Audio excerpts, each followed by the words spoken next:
Hi guys, so yon wala muna akong filter ngayon kasi mag-skincare ako kasi mayroong dumating si mami na Shopee. May dumating siya sa Shopee, ito siya Fia Fashion nakalagay. May expiry date pala ng tissue na to. So, hilamos muna tayo para malaman natin kung ano talaga yung, kung ano talaga. Nakakapili talaga siya ng tubig and maganda siya sa skin. So, let's go! So, eto na. Maghugas tayo.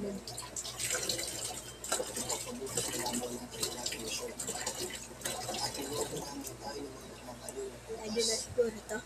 Itatry lang naman natin siya. So, let's go. Diyan muna kayo. At ito ang tissue na kasama. Ito siya. And let's go. Tignan natin sa salamin.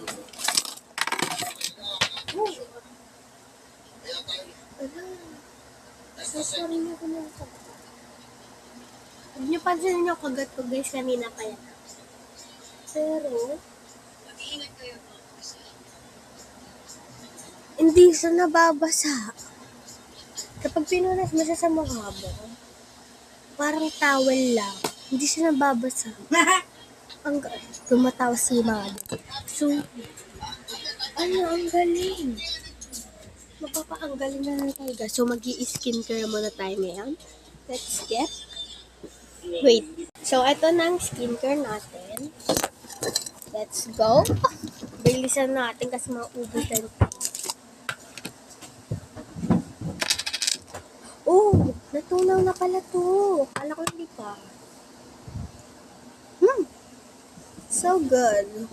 So, wait lang. Lalagayin ko lang. So, ayan. Dito tayo sa salamin. Nilalagyan ko na. Ayan.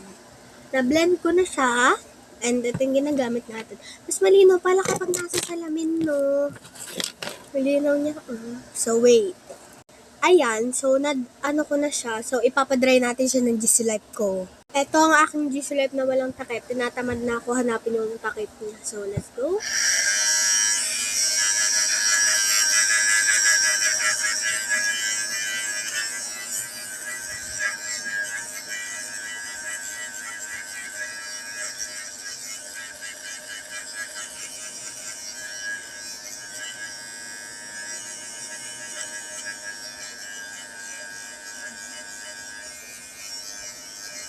Ay, part 2 guys. Di na pala kaya ng oras. Part 2 Bye!